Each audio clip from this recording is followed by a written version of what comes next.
Of all the movies that are part of the MCU, this sure is one of them. Tonight we review Ant-Man and the Wasp. We unleashed something powerful. The only chance we got is together. There is another person I can think of. What's up? Maybe I'm doing it wrong. What's up? What's up? You have no idea what I'm capable of. She just wanted to give me a hug. Wish me luck. Really? Yeah. Watch this.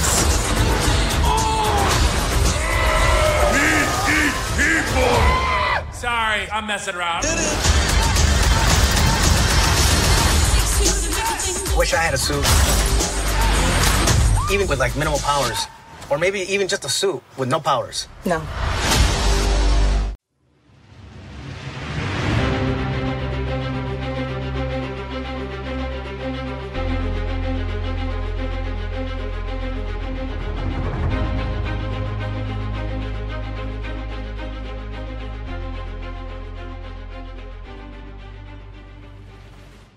This is the Superhero Pantheon. On this podcast, we take one superhero film a week and decide whether it should be in the Pantheon, the pile of shame, or somewhere in between.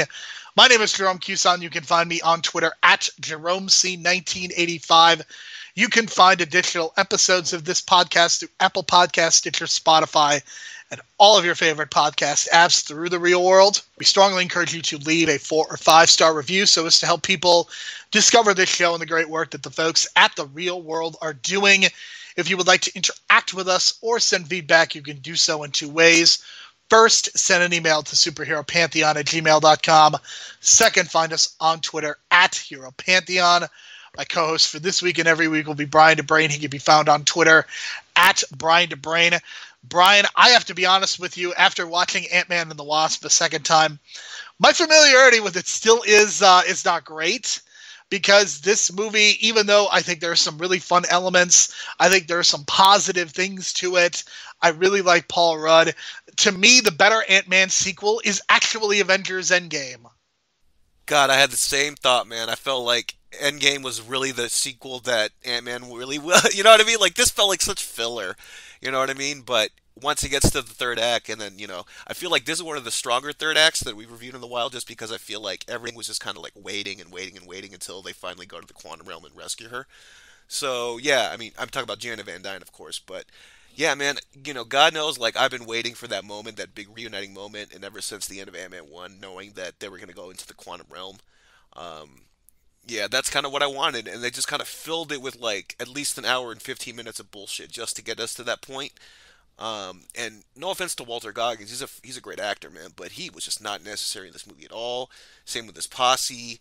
I mean, hell, you don't even need Ghost. Like, I felt like this was one of those weird movies where I felt like the villain could have been just like the elements, you know what I mean? If they would have just went into the quantum realm from the start, it could have been this, like, adventure kind of film, you know what I mean? Like a different kind of tone, but they kind of went more of this like heist thing back and forth, where it's like they're using more MacGuffin style stuff with the where's my lab? Who has my lab? So I kind of felt like they could have gone with like a more of like an old school Time Machine kind of route, you know what I mean? Where it's just like this exploration, you know what I mean? Or 20,000 Leagues Under the Sea, more of kind of that kind of tone. But they kind of went with more of the same, and they kind of wasted an hour and 20 minutes of my time until they got to the quantum realm. I think Michelle Pfeiffer might actually be one of the more underrated elements of this movie, and I think she was a welcome addition to the cast, and I hope that we get to see her interact with the characters more in a potential Ant-Man 3. But just like the first Ant-Man and the Wasp, also had the distinct pleasure of following up an Avengers movie. In this case, it followed up the very dark and grim Avengers Infinity War. The first Ant-Man was released months after Age of Ultron. One of those Avengers movies is significantly better than the second one. Scott grumbles at one point that just wearing a hat and glasses does not conceal one's identity.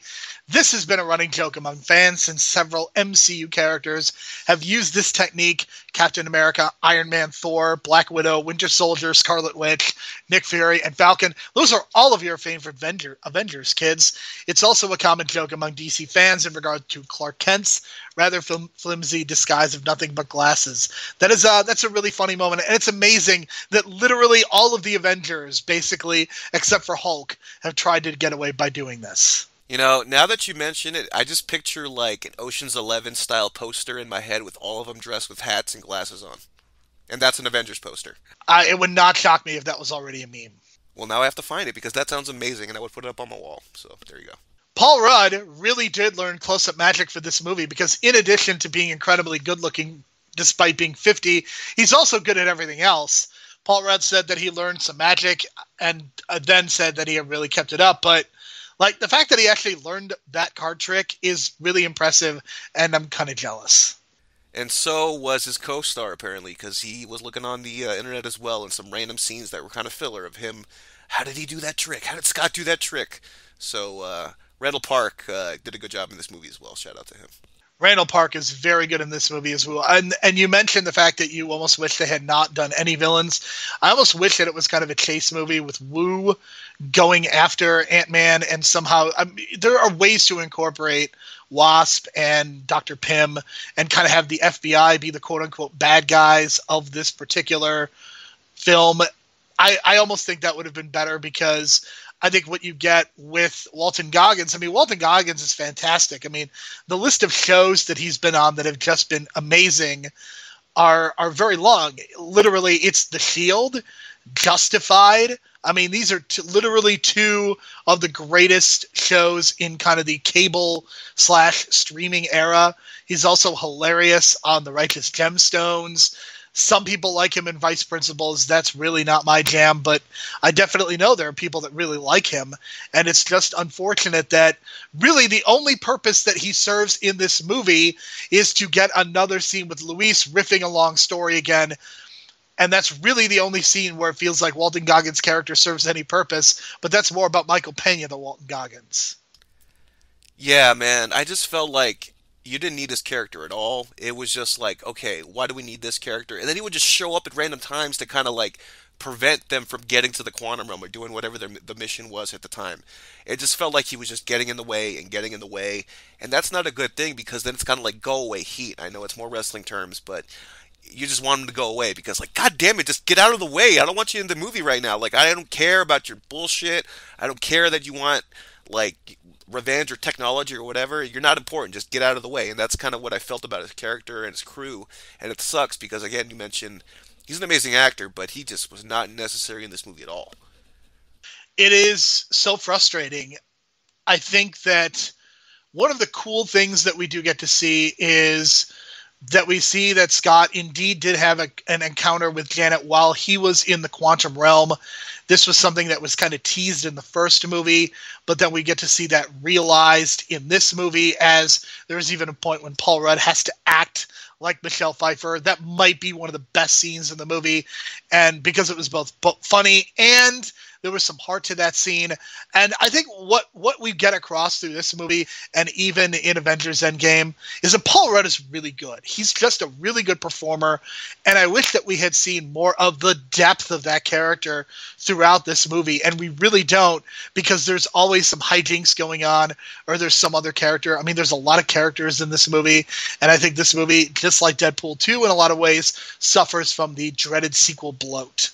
You know what? I attribute that to that, releasing this after Infinity War. You know what I mean? If they released this before Infinity War, it wouldn't have felt so much filler. And if they would have just saved that scene at the end of Ant-Man where, they get dusted out or whatever, and you put that at the tail end of like Infinity War to add something to that, I think that would have been more effective. Because then it just felt like, okay, this is just where we're getting at. Let's just get to Thanos. We know something's going to happen at the end of this movie. And it was more of just a distraction for me, especially in the theater the first time, just like kind of like, I felt like antsy. You know what I mean? I was just like, kind of. Antsy? Really? Ah, shit. My bad. Whoops. I did a pun on accident. There you go, people.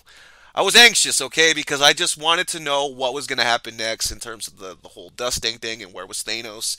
So if they were to release this beforehand, I felt like, it wouldn't have felt that way, and it wouldn't have felt as much filler. But, again, that's just the release date schedule, and I really don't think if Infinity... maybe they could have released Infinity War in July and switched it out and released this in April. But, I don't know. I felt the story would have been more effective that way, but I think they just kind of got booked into a corner. Yeah, I think generally you want to release the biggest movie of the summer generally has come out at the beginning of the summer. That's kind of been the tradition, and the MCU has pretty much dominated that first weekend for the last number of years. I can't even think of the last time when we did not have an MCU movie actually kicking off the summer. But there are a couple things that are worth noting about this movie. This is the first collaboration for Michelle Pfeiffer and Michael Douglas, who, despite both having careers that have spanned for 30, 40 years, they've actually never worked together. This was also true for Douglas or Pfeiffer. And also you throw in Lawrence Fishburne. He had never been with any of these people before. That is remarkable to me that Michelle Pfeiffer and Michael Douglas had never been in a movie together.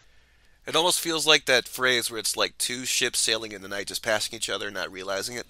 And you almost think that, like, God, they had to have done something late 80s, early 90s, but no, man.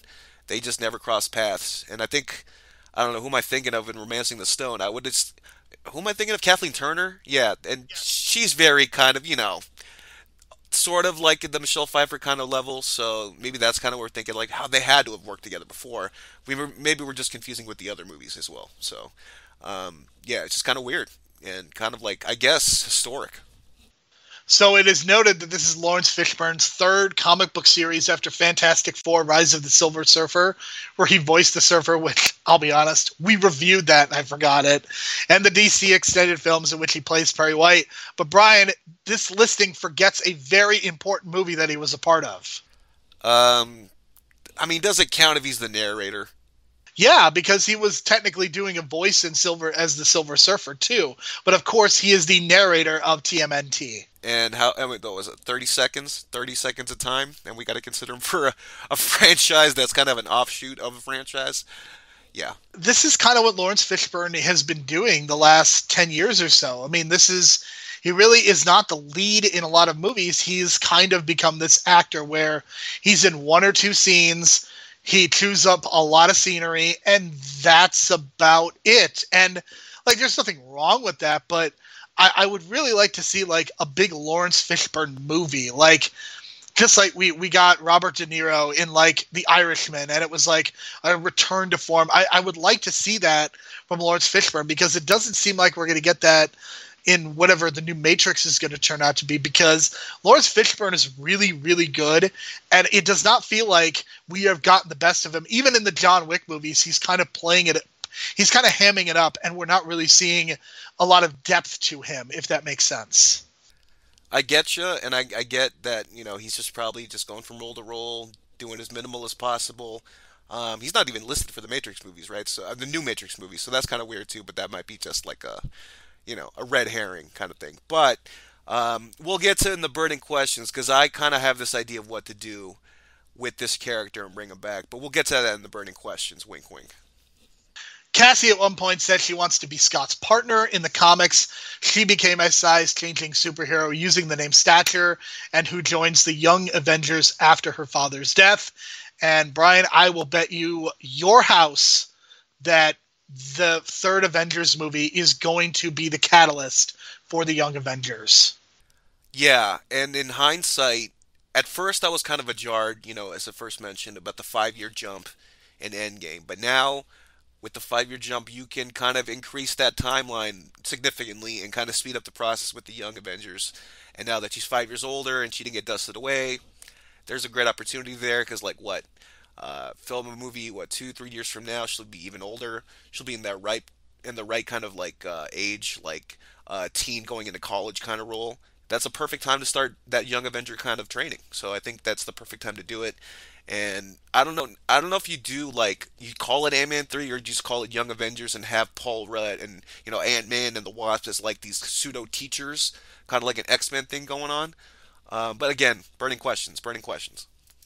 Right, we will get to that. The mid-credits scene takes place at the same time as Avengers Infinity War, showing the implication of Thanos' actions the majority of the film prior to that.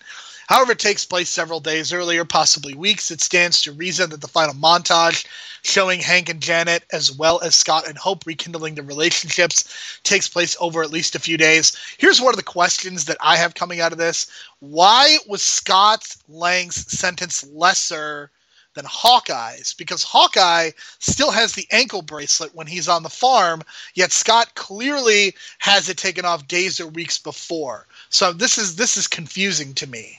Yeah, I thought about that too. I think they just got different sentences based on like the amount of, because it seemed like in Civil War they kind of took him, not necessarily took him against his will, but it's like, you owe me one. He kind of forced him into that situation. He probably could have said some stuff to the government. You never know. I think they just took it light on him because they realized he's kind of not as, dangerous or much of a factor as like, Hawkeye was, because Hawkeye was like a sort of a government agent. So I can kind of see that kind of leeway. All right, let's get to the categories once and for all here. Let's talk about the heroes first. So one of the things that frustrates me about sequels at times is we have to go backwards in order to go forwards. So at the beginning of the first movie, there was a lot of tension between Scott Lang and Hank Pym. This is something that sequels very commonly do, is they break the team up to bring them back once again together. And it feels like that some of the character evolutions also kind of go backwards. I think this has actually been a problem in a number of MCU movies. I think this was a problem in Guardians of the Galaxy 2, Thor: The Dark World, Iron Man 2.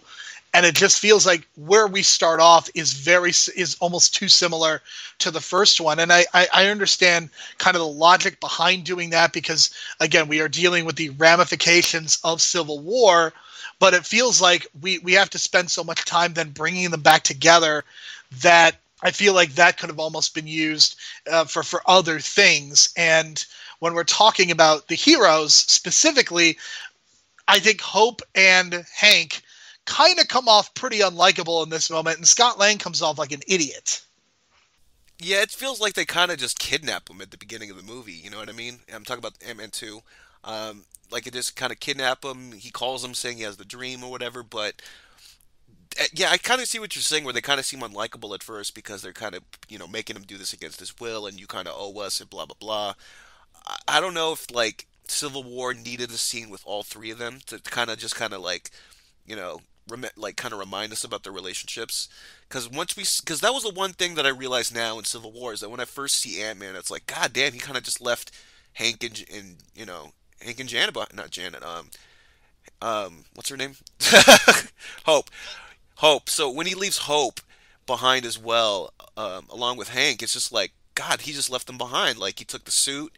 Does he tell him anything? Like, there was this big mystery behind it all. I felt like if you gave us a scene in Civil War, it would have been easier to kind of transition into this movie, because at the beginning, you're right, it's kind of feeling like, why are they coming back together? They haven't seen each other in so long. I was like, oh yeah, this shit happened with Civil War, so that happened. He was in jail, got parole. That's been 2-3 years. It makes sense that they haven't seen each other, because you kind of forget that they hadn't seen each other. So in terms of that, I get what you're saying there, but I do feel like them as a team, that's what works, and that's kind of like the heart of it all, them working together. And, I love Scott in the first one a lot. I think Scott is probably, he's probably at his best in Endgame, especially with the scenes with his daughter and all that. I kind of felt like he's even better in Endgame than he was in here.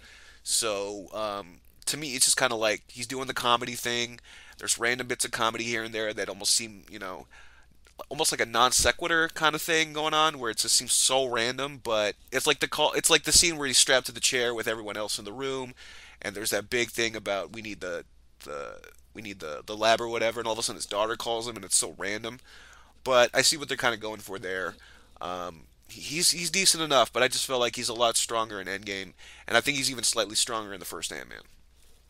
Yeah, I think Paul Rudd is a little bit better here. I think he gets a little bit more to play off of, and he's not just kind of the sad sack. I mean, he is a little bit of a sad sack, but I feel like we actually get to see him be more of a father in this one. I think that's appreciated. I think Wu is kind of a good foil because he gets to play off of Scott, and Scott gets to kind of outwit him throughout the movie, and I think that is effective. I like the fact that Cassie gets a little bit more to do, and we get the tease of Young Avengers, and I'm sure that is something that will eventually be realized.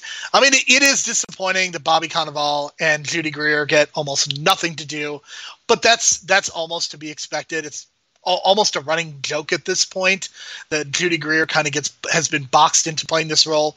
The one thing that I will say is at least that the relationship is not cantankerous this time. that there's more defending Scott than not. So I at least appreciated that they didn't try to force feed the fact that they still didn't like him into this movie as well. So they at least tried. I think Luis is just as funny here as he was in the first one. I think a character like that, you want to have him be in enough of the movie to where it has a presence and is funny, but also you don't just want him to get to the point where he's annoying, which that could definitely happen. And I'm still hoping that for the Disney Plus, at some point, we get Luis telling the whole story of the MCU. See, that's what I was going to bring up too, and I can't remember if that was like the rumored thing they showed at Comic-Con the year prior, but that scene did float around and people have seen it. Like, I think like it's almost like this urban legend of that scene, because I was looking for it on the Blu-ray, and I don't know if I just couldn't find it on the Blu-ray or whatever, but that's one of those things that I've heard of and that I really want to watch, and Disney Plus is definitely the place for that, in like a special features kind of section on the MCU.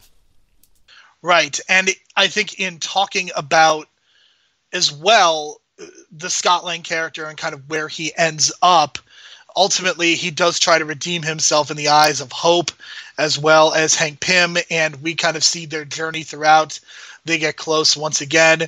We get the very funny scene of Ant-Man in Cassie's school as they try to get the old suit. I mean, I think we get the end set piece where he becomes Giant Man once again. And I really appreciated all that. Of course, Michelle Pfeiffer's in this movie for 5 minutes, and it feels like she steals it. And it's a shame that she is not in this movie more, and it's even more of a shame that she hasn't been in more movies in the last 20 years. See, I think it's perfect for her now to be like this teacher role. And if they're going to do this Young Avengers thing, she seems like the perfect person to be a teacher. She's got powers herself now. She was gone for so long. She was a hero before that. She knows all about the sacrifices to make. I mean, if you do the flashback at the beginning of the movie is so touching, because it's without like no hesitation. She knew what the right decision was and that she had to sacrifice herself, and that's like the true heart of a hero to me. And she gets it down. And the fact that she's like, such a great actress, and by the end of the movie, like, I don't know, I felt like there's so many things you can do with that character, and I'm glad that they keep her alive and that she's willing to do more movies, I hope, and that she did appear at the end of Endgame. Like, there's so much you could do with that, and I want to see her, like, scenes with her and Cassie, you know what I mean? Stuff like that. I think if you have Hank as, like, this teacher role, he can have sort of, like, a effect on maybe their intellect, but in terms of, like, character growth and development, I think Janet is the key for that role, to be that mentor, that Obi-Wan Kenobi for these future Avengers. Even Hope to an extent, but I think Hope still has a lot to learn on her own, because I think she's going to have to fill in the current Avenger role as well in the next probably Avengers epic, so there's a lot you can do with all those three. And Evangeline was, I think she was slightly better in the first one, but I think here, I don't know, I think she was just kind of covered up a lot with the mask and everything, so she was just more of her as the Wasp, but by the end, when she reunites with her mom, it's fantastic. So I'm going to give it a 7. I think everything is solid. It's just nothing was like, blow away. I think they just kind of relied too much on like this filler comedy. Like, the stuff in the school's fine. It's hilarious, but it's not really, necessary at all. It's just more filler to get to the lab, and the lab is the MacGuffin and whatnot, so, Take a drink every time they say the word lab in this movie and see what happens. Yeah, you're gonna get probably like 10 shots within the first half hour.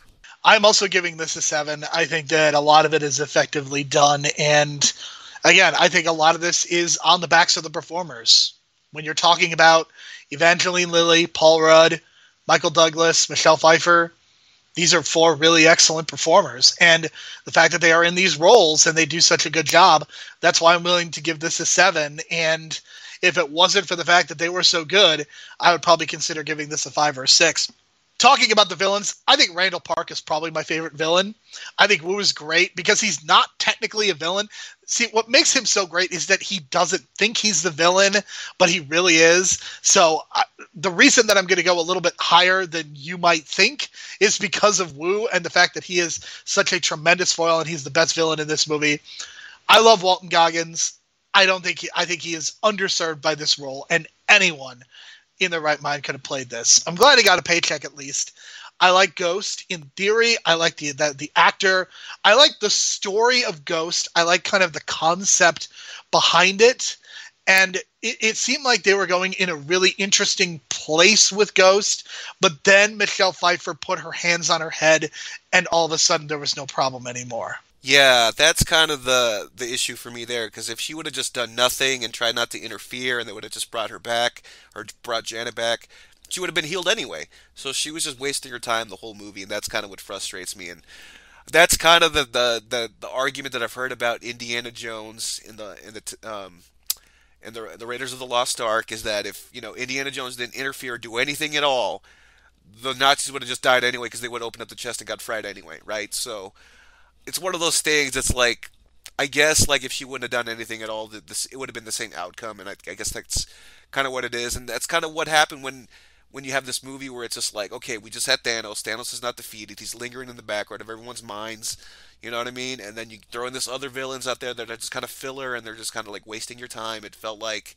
So, the concept of Ghost is great, but the performance was fine. It was just so not necessary.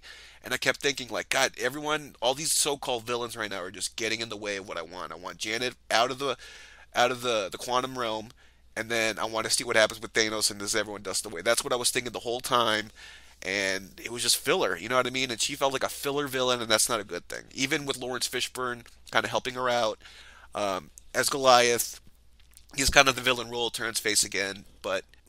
So we got Goliath, a.k.a. Bill Foster, and I guess he does do the babyface turn at the end, and he's kind of the supportive role for Ghost, and he's trying to help her become human again and whatnot, but again, it just doesn't feel right. Like, he doesn't feel like the villain at all, and once you realize that he's not even that good of a villain, it kind of ruins it, because halfway through the movie, again, with that scene where they're all kind of strapped down in the chairs or whatever, it just kind of felt like meaningless, you know what I mean? It didn't feel like a real threat at all. So I don't know what it is. I think they kind of just had a nice role for him, but kind of placed him in this villain role that didn't really suit him. And I want to see him more of that kind of hero role that they kind of teased in that flashback when they showed him as a younger Bill Foster. So I think that's kind of something where they can go with that. I agree with a lot of what you just said, and for all those reasons, I'm giving this a 6. And I think a lot of that, again, I think it comes down to the performances. I like what they tried to do with Ghost. I think if they had done a better job, I think even if they make Ghost the only villain and they somehow incorporated her better into the final sequence, I think I would have been willing to even maybe give this a 7 or an 8, because I think the idea of Ghost is really good. And it just feels like there's so much else going on. There's so much that they're trying to do. And I think this is a situation where, especially with certain movies, it's like they try to do too much, and it ultimately feels like they're just doing filler, if that makes sense, Brian. Totally, and that's what I felt for at least an hour and 20 minutes of this movie. It was just filler to get to what we want, because they released it after Infinity War, the whole audience is going to be distracted with what's going on in the actual war and not what's actually going on with Ghost and whatever. Okay, so I am giving the villains a 6. What did you give this? I give it a 5, a little lower than you. I was just very disappointed. I mean, it's great casting, but ultimately, like you said, filler, and that's not a good thing. All right, let's get to the story here, as we start off with Scott Lang in his house playing games with his daughter and trying to keep her entertained because he's been under house arrest for 2 years. We see him interact with Cassie. We see him interact with FBI agent Wu, played by Randall Park, who, again, is fantastic in this movie. He gets kidnapped because Hank Pym and Hope Van Dyne have been working on the tunnel to the quantum realm, which I will say, the legacy of this movie is important because that tunnel does prove to be very important. Yeah, we'll get to that in the legacy score, but yeah, that is so key to everything that I was thinking the same thing. Like, this is the big reason for this movie is because of this goddamn quantum tunnel and that stupid van we'll talk about the van later, but it lasts the battle of Endgame. All right, so in continuing to talk about the story aspect of things, they eventually end up in Bill Foster's office, and we get one scene where they compare sizes, which is pretty amusing, and then things just kind of ensue from there as we find out that Bill Foster is associated with Ghost. One of the things that I had a question, maybe this should have been one of the burning questions, is when they were talking about Ghost's association with S.H.I.E.L.D., were they talking about the fact that she was with S.H.I.E.L.D. or Hydra playing S.H.I.E.L.D.? That was something that kind of did stick with me, and I was very curious about. Not that it really matters, because S.H.I.E.L.D. is irrelevant, even though there's still an Agents of S.H.I.E.L.D. TV show. I thought they were going for Hydra. The fact that she's like killing all these people, and like Baba Yaga, right? You remember the Luis's friend mentioning the story of Baba Yaga, and we mentioned Baba Yaga in the Hellboy podcast early in the year. It's like this witch, this Russian witch, right?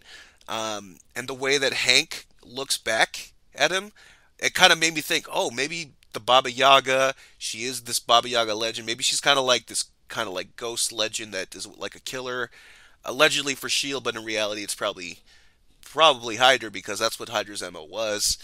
That's kind of what the vibe I got. I don't know about you. Yeah, I definitely got that vibe as well. And we get the big chase scene at the end with Giant Man, and we get the lab going all over the place. The word lab is said quite a bit in this movie. And then the movie ends with everybody happy, and then the mid-credit sequence, they all go, everyone except Scott Lang, who is stuck in the quantum realm, gets dusted. Can you imagine if you didn't see Endgame and you're just wondering what happened to Scott Lang? That can't be a thing, I hope, right? You never know, man. Kids these days, the way they watch these movies out of order. But you never know. I mean, some people, like I mentioned in the Black Panther original podcast, people gasped at when his dad died, when that happened in a movie 2 years prior. Every movie's got a different audience, man, so you never know, but it wouldn't surprise me. My story score is exactly the same as the villain score. I'm giving this a 6, and I feel about this story as I did about the first Ant-Man. I think it feels mostly inconsequential, and if they are going to make an Ant-Man and the Wasp 3, I am desperately hoping that they come up with a better story that isn't just an excuse to do heists and to do size comparisons and all that stuff. I mean, I think it's amusing, but I don't want to watch a third movie of it. Yeah, for me, they should have just went to the quantum realm right at the start and did this adventure thing, like 20,000 Leagues Under the Sea, or, like I mentioned, the Time Machine, the one with, I believe it's Rod Taylor. Is that the right person? Please help me out here.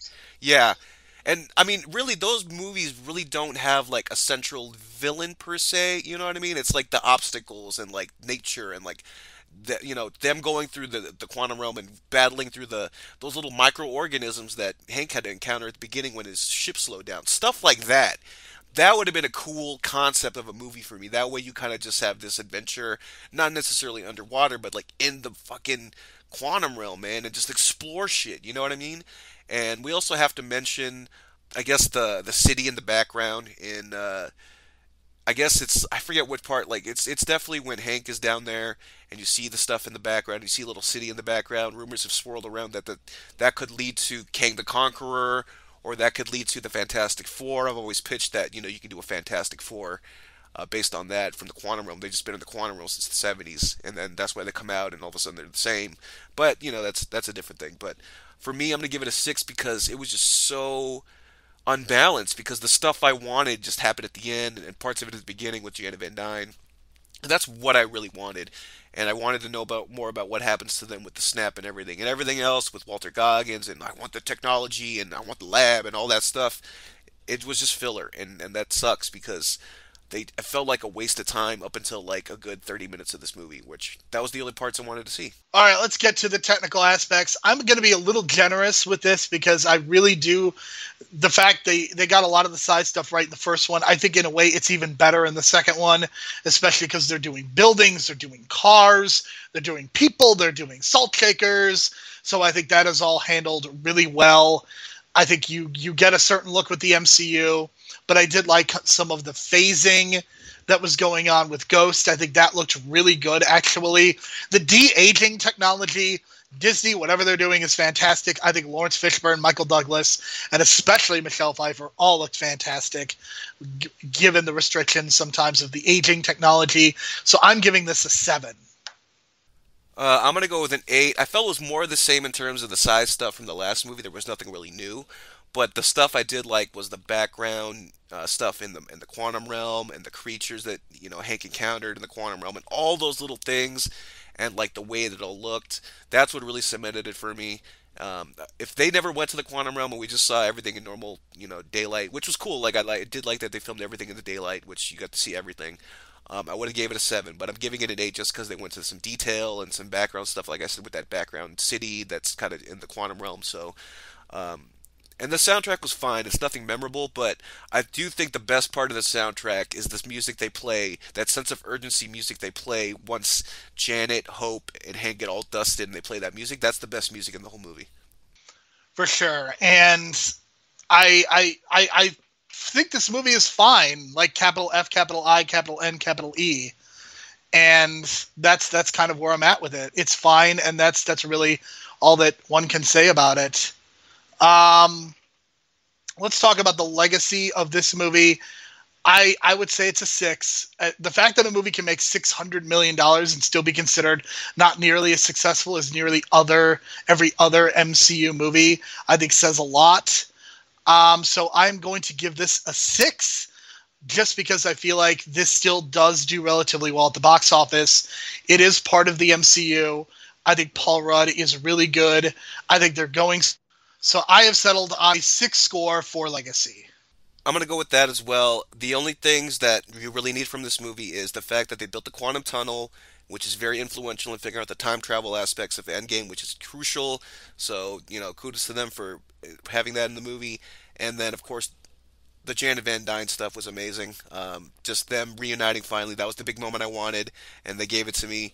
And that was the whole build-up, and that's kind of what I wanted, so I got that. So it's 6 just because it was just all this extra stuff in the background of, like, Thanos and the war and the snapping and what's going to happen, and that was kind of the distraction of it all. But it was more of just filler, so that's why I have to give it a 6. But, they did give us the quantum tunnel, which is crucial. Right, and my total score is a 32, and yours is? Also a 32. So I think that says a lot. The fact that we can have a uniform opinion on this. I think these MCU movies, especially these Ant-Man movies, have kind of settled into a groove where they're fine. And I don't know. I have mixed feelings on this. While I think the movies are entertaining, I really hope that we get to see more in future Ant-Man movies. More, I don't know, effort isn't the right word, but more of a story, more of something to sink my teeth into, as opposed to being just a chaser for an Avengers movie. I think that's the key. I don't think it should follow an Avengers movie anymore because it's becoming a distracting aspect of it. Because it's like, where's all the Avengers? Where's going on? What's going on? When does this take place? And it becomes a distraction. So I think you need to get away from that to kind of build its own story and kind of go from there and do the Young Avengers. All right, let's get to the burning questions. What is your favorite scene in this movie? It's a tie from when Janet and Hank finally reunite and she takes the mask off and they start crying and have that big emotional moment. Tied with the fact that Paul Rudd acted like Michelle Pfeiffer for 5 minutes and was spectacular and was holding both of their hands and almost kissed Michael Douglas. Definitely. I would say my favorite scene is Paul Rudd doing his impersonation of Michelle Pfeiffer. I think that is the one scene where the heart of this movie and the comedy come together, and it's both sweet and funny at the same time. And that is kind of what I think the Marvel is going for a lot of the time. And in this case, I think it was fully realized. So that is my favorite scene. Should this movie have had one villain? I don't know, man. My theory at the beginning, like I said, no villain at all. I think that would have worked. It would have been more interesting. And then maybe have this big creature that they have to fight or something and make that the kind of like de facto villain.